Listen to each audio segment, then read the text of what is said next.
Don't just ride the index, seek to outperform it with FELC, the Fidelity Enhanced Large Cap Core ETF. Unlike passive ETFs, FELC is run by a team of experts to adapt to market conditions and pursue upside potential wherever it's hiding. And while you get the potential outperformance of an actively managed fund, you can still buy and sell it on your terms, just like any other ETF. Discover FELC, the Fidelity Enhanced Large Cap Core ETF, part of Fidelity's suite of active ETFs. Learn more at fidelity.com/FELC. Before investing in any exchange-traded fund, you should consider its investment objectives, risks, charges, and expenses. Contact Fidelity for a prospectus and offering circular, or if available, a summary prospectus containing this information. Read it carefully. While active ETFs offer the potential to outperform an index, these products may more significantly trail an index as compared with passive ETFs. Fidelity Brokerage Services, LLC, member NYSE SIPC.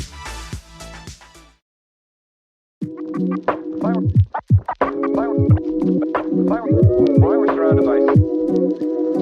With the first pick in the 2024 NFL Draft.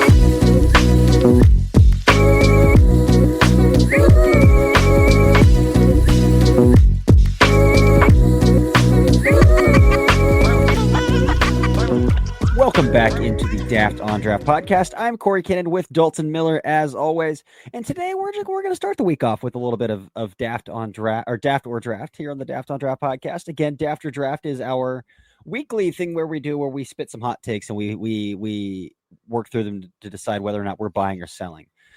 But you know what? Before we get too much, Dalton, welcome to week 0. We've officially made it to week 0.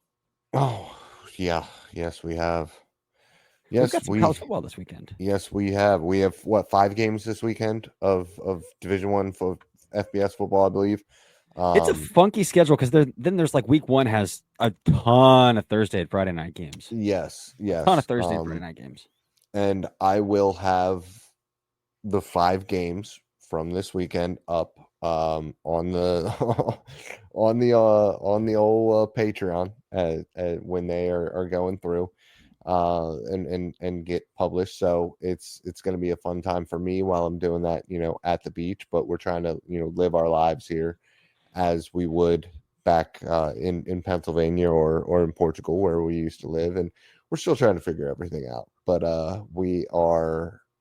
I'm finally I got a little bit of relaxation in today. It was kind of nice.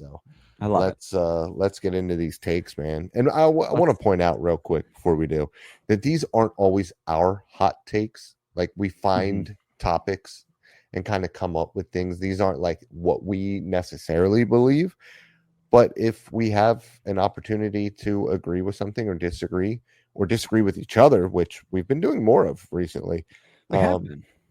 Becoming more of an old married couple, but we're going to get into it with one that I think we're going to both agree on. For sure.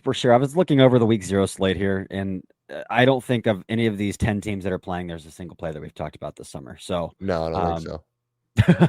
So that's fun. Even in Iowa State, Kansas State, which is the Dublin game this year, the Ireland game. But anyway, so we decided there's one Daft or Draft in here that's not NFL rookie preseason related, but we decided to go with a little bit of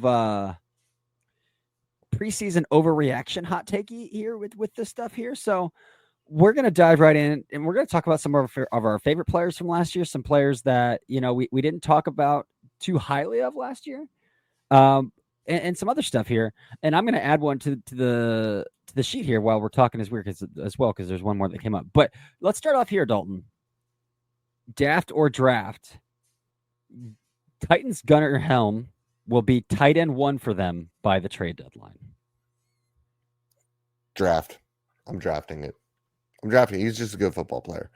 And I know that my buddy Max Toscano will disagree with me wholeheartedly about his blocking ability. Max is a tight end guy by trade. I don't care personally. We see that player differently. And that's kind of all there is to it. I love me some Gunnar Helm. I don't care how he tested. I don't care if my guy Max, who is a tight end guy, I want to point that out. He's very intelligent. He understands what he's talking about. He understands what he is seeing. We just see the player a little bit differently. I think that Gunnar Helm is a dog. He doesn't. It is what it is. We will see him starting over Chuck by the trade deadline. Yeah, I'm going to draft this too, mainly because if you look at the depth chart outside of Okonkwo, it's pretty barren in Tennessee. And also, like, Okonkwo is the, like, Jonnu Smith move type of tight end, right? Like, that's his brand. I think he's better when you can put him in a tight end 2-ish role where he's not on the line of scrimmage, where he is as an H-back, where he can head out to the slot. You can send him in motion. You can bring him into the backfield. So I think that fits just putting Gunnar Helm in line more. I think it just is what it is. And, you know, Gunnar Helm's been doing what he did at Texas in the preseason. Like, he had a nasty contested catch down the seam for a touchdown this past weekend. And, I mean, that's what he did, at Texas. Did he test as well as we thought he would? No, he didn't. But sometimes the tape is the tape, and we'll see if Helm can be an outlier here. And I know that we had the sprained ankle there, but we always like to point out that he did jump before he sprained his ankle on the 40 when he ran a 5 flat. So, and that wasn't very kind to him either. But yeah, I mean, on this roster, yeah, Gunnar Helm's the best tight end on that roster. So, drafting that one. Next one up, let's move into a quarterback here. And we're not going to talk about a first rounder. We're not going to talk about a second rounder. We're not going to talk about a day 2 pick. We're not even going to talk about a day 3 pick here. We're going to talk about a UDFA that has been putting up some highlight reel throws, layering over the middle of the field, stepping through the pocket here.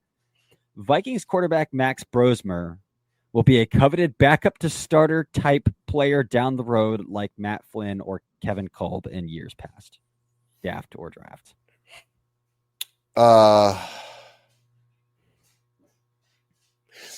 It's really tough because he's a player that I think you really liked.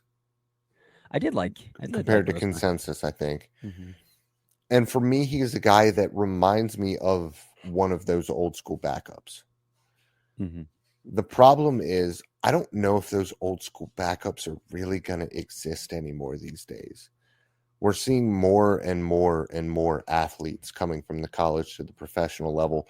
Guys who, listen, these backups, they don't offer enough high end to justify taking away the potential of somebody who can use their legs to add a layer to the offense when your starter is out for a few games.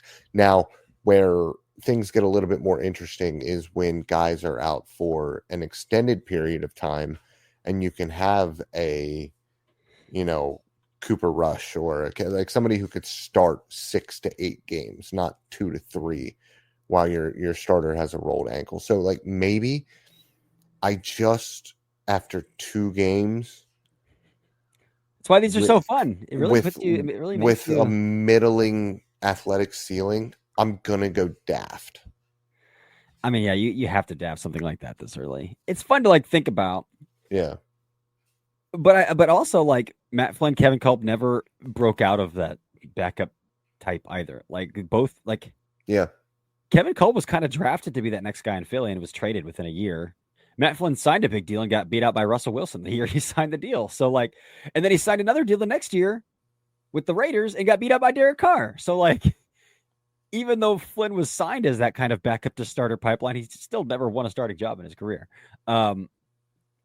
I think Max Brosmer can be a good quarterback, and he's working with the appropriate coaching staff to develop into a good quarterback.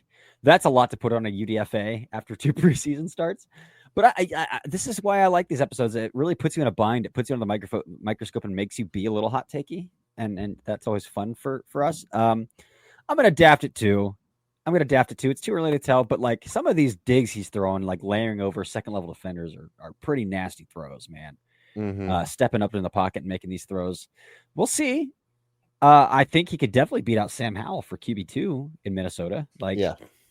I mean, if McCarthy goes down, I wouldn't be shocked if they started Brosmer over Howell. Maybe not. Maybe it depends. Like, if it's week 3 versus week 14, that makes a difference. But like, yeah, I think there's a chance that Brosmer could be Minnesota's backup this year, which is a huge step for a UDFA. Huge step for UDFA. All right, moving to the wide receiver position here. There is a team out west, the Los Angeles Chargers, who drafted 2 rookie wide receivers, one of which has been exceeding expectations. The other, I would say, is, at expectation of what you would expect. But the one exceeding expectations obviously was drafted on day 3. That's the Los Angeles Chargers wide receiver Keandre Lambert-Smith, who has been making plays all throughout camp. I've seen him pop up all over my Twitter social media of making those dopamine hit or highlight reel throws that teams love to blast out about practice that are completely out of context, but he's been doing it in the preseason game settings as well. Trey Harris did have that pretty nasty contested catch down the sideline this past week as well. But after draft Dalton, it will be Keandre Lambert-Smith who will receive more targets than Trey Harris by season's end. Draft Trey Harris is awesome. He's going to be fine. No, as soon as he was drafted, I thought that is Justin Herbert's new Mike Williams.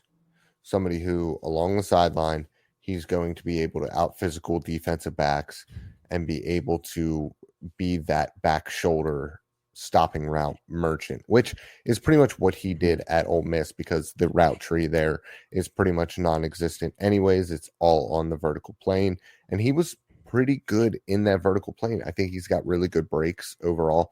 He's not overly explosive. That's not his game, but I think he can be nuanced enough, and he is physical enough to win at the NFL level with that physicality. Lambert-Smith is a much better athlete. He's a much better runner for sure. But I am a fan of Trey Harris, and I don't care who knows it in the Discord. I love it. Yeah. Trey Harris just has such a high floor. He has such a high floor, man. Because, I don't see a world where he doesn't produce. He doesn't separate outside. Okay, you put him in the slot. He still knows how to find green grass. And he's still going to become a safety valve for you, in the slot. So, and there, at the end of the day, I think there's a pathway where Keandre Lambert-Smith can't find the field, because one thing we haven't seen is him play through contact, and that's one thing he couldn't do at Penn State. He couldn't do at Auburn. So, I think that the Chargers are going to get more than their bang for their buck out of a day 3 pick in Keandre Lambert-Smith. But, man,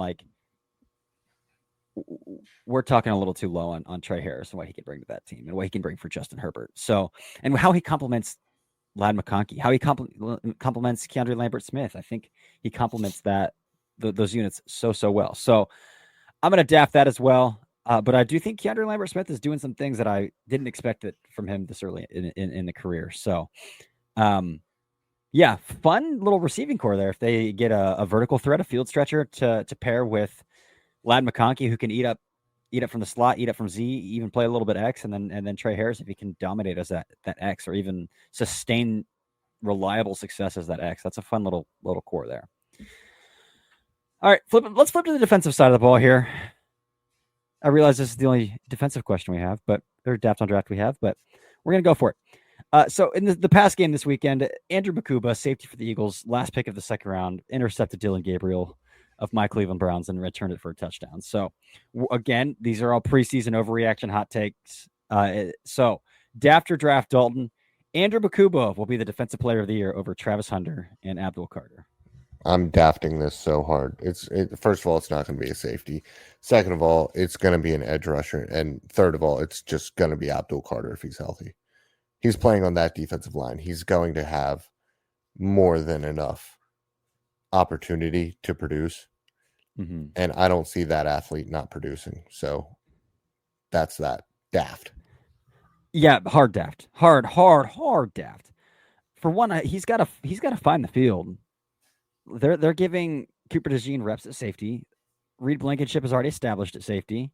So, for one, he's got to find the field with the starters. And he was drafted in the second round. So, those 3 safety looks, he's going to be on the field. But not a whole lot. And let's just, go back through the history of the NFL Defensive Player of the Year awards. The last non-corner or pass rusher to win it was 2018 and Shaq Leonard. Before that was 2014, Aaron Donald. And then Sheldon Richardson back-to-back years, both defensive tackles. 2012, inside linebacker Luke Kuechly. So if we want to talk about linebackers, defensive tackles, or corners, it's just not going to be a safety. It's just not going to be a safety. All the way back to 1990, the last time one of those 3 positions didn't win it. And it was a safety, Mark Carey of the Chicago Bears. I'm not going to pretend I know who that is. Yeah. 1990 was the last time a safety won Yeah, it's just not going to happen. Rookie of the year. Not going to happen. Not going to happen. Enough. Like, are we watching what Abdul Carter's doing against veterans in these limited? Like, he's played maybe 10 preseason snaps, and I feel like that first game he played like 5 snaps and had like 3 pressures. Like, he's going to have single matchups as well because he's playing along a very sick defensive front as well. So it's hard for me to look past that with Abdul Carter. I think Carter's got a chance to be a runaway here this year in particular. All right, Dalton, I have one more NFL rookie one before we get to the last one, which is an NFL rookie related. And this one's a little bit of a hit to both of us. Not really. It's preseason football. Okay, so I can't remember if I actually texted you about this or not, but I thought that I did. Did I text you about this? Maybe you did. Because I don't know. Weekends are such a blur right now. Because I wanted to do this one, and I'm glad that you did text me about this. Yeah. Okay. Yeah. So last NFL rookie preseason overreactions after draft here, Dalton. After draft, Jaxson Dart will be the best NFL quarterback from the 2025 NFL draft class. A player that neither of us were very high on at all. And both kind of like laughed out. Based off of what I've seen so far. And it's tough because both organizations are an absolute train wreck. Mm-hmm. But the Giants might be turning it around a little bit. The offensive line is better. Malik Neighbors is a stud. The defense is talented, especially that defensive line that we just stopped talking about. We don't even want to stop talking about them.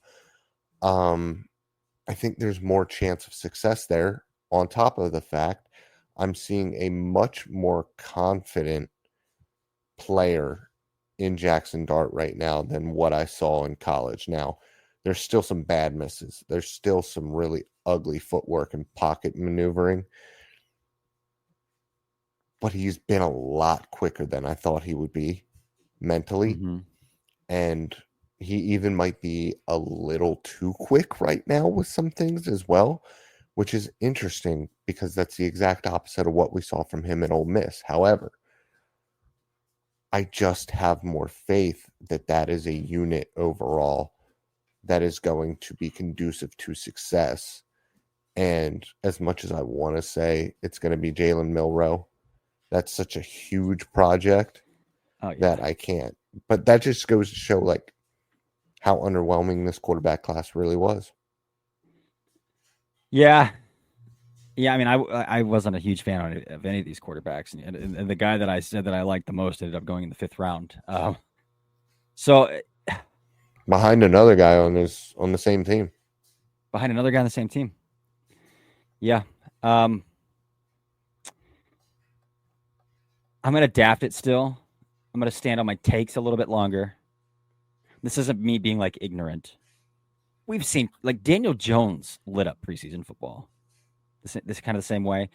And a lot of what the Giants are doing, which they could carry it into the regular season when Dart comes on, is a lot of copycat stuff that Ole Miss was doing. A lot of RPO, Y cross stuff that like Dart is used to running.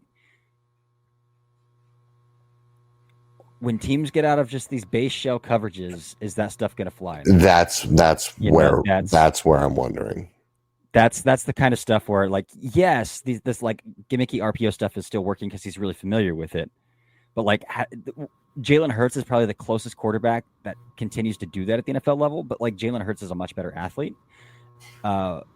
He was. Hurts has lost a lot of juice over the last couple of years. A little bit. I would say a little bit. Yeah. I'm gonna adapt it still. I'll stand on my takes a little bit longer.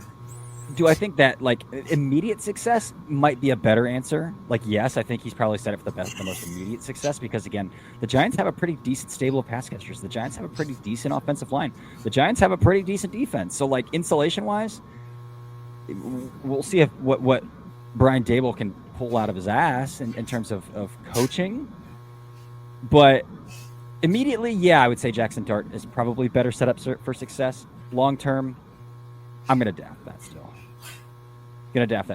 All right, last one, and this is a college quarterback one because, like, Dalton, I felt like we just keep hammering home the point that, like, young quarterbacks aren't going to leave college football when they're making $4 to $6 million a year. Young quarterbacks aren't going to leave college football when they're making $4 to $6 million a year. It's better for their development. NIL might be the best thing for quarterback development because guys aren't leaving early just for paydays, blah, blah, blah, blah, blah. But what I like about this question coming up here, this after draft coming up here, is it brings out a point of view that we have yet to take into consideration. With everything that we've heard, like everybody's saying about Arch is going back to school for his senior year. DJ Lagway isn't even draft eligible. Dalton, well, we got first to see if DJ Lagway's body can hold up as well because he's been pretty constantly hurt. But Dalton, draft or draft, the young quarterbacks actually are going to be more likely to come out this year if they ball out to avoid being in the same draft class as Arch Manning and DJ Lagway in 2027. Yeah, I mean, what young quarterbacks are there? Sellers, Childs. Sellers, like Child, maybe. Like even Sellers might go back because, like, I think when you're looking at Sellers, like he's competing with those guys, and so it might be a situation because he's such a high end athlete because we like the arm so much. He might just have the confidence to stay, make a couple more $1 million, continue to develop as a passer, and then they end up going 1, 2, and 3, or 1, 3, and 7. One, like they're probably all top 10 guys. So what's it matter? Now the other guys might. So the four or five names that I would throw out here in this category: Sellers, Childs. Mm-hmm. Now we're getting to the guys who I think probably have a little further to go. Technically, he's got he's a redshirt 2 years, but he's got eligibility left. Yeah, true. I was thinking more like Nico Iamaleava, Sam Levitt, both still 19. Yeah, but never mind. Dante Moore. Those would be that's the kind of group of quarterbacks. Yeah, I mean, for me, it's like, can Moore show something, and then maybe, but still, like he started a couple of games as a freshman, and then didn't play at all as a sophomore. So, like for me, I don't like that he doesn't have the experience that I would like for a guy to have at this point. I want to see a guy who started for a long time at the college level at this point. Like I'm gonna be old and crusty and curmudgeon-y about this at this point. Like if you're because I've been burned. I've been burned on it. Yeah, I think I'm right there with you. Dante Moore really is a really big wild card in this equation. Mm-hmm. Again, it's a practice highlight clip, but man, I saw a clip of him the other day. And he looks the part, man. The body type wise, like arm talent wise, the release, like he looks the part. If Dante Moore puts it together, Childs could be as well, but again, because those are the two who look the part out of all of them. Yeah, that I just mentioned. Oh man, I'm still gonna draft it. I think that it's still life-changing money to go back to school and continue to develop. Right. I agree. So, like, what's the worst case scenario? We have a 2024 case where 6 quarterbacks go in the top 15. Yeah, if you're good, you're good. Worst case scenario. If you're good, you're good. Yeah. If you're good, you're getting drafted. Period. Yeah. Yeah. So I'm gonna draft that too. I'm right there with that. All right, Dalton. Well, that's all we've got for this episode of Daft or Draft, this edition. We went through 5 questions there in a really time-effective manner. Dalton and I are working through some running backs, so we'll talk about 10 different running backs. We've had to adjust our list because we've already talked about the good ones. You know, Jeremiah Love, Nick Singleton, C.J. Baxter, Quintravian Wisner. So we're really having to stretch the surface or stretch deep into this running back class to do 5 and 5. And then one of the guys on our list today just suffered a season-ending leg injury, and then Quentin Joyner from Texas Tech. So we had to add another guy to the list. So, but we are working through those guys, and the next few episodes we will talk through some running backs in this class as well. But again, welcome to week 0. We're back into a pretty big routine here. We'll hit a cadence like we did last season, 4 episodes a week. But college football is officially less than a week away. So welcome back to the season. Until next time, this has been another episode of the Daft on Draft podcast.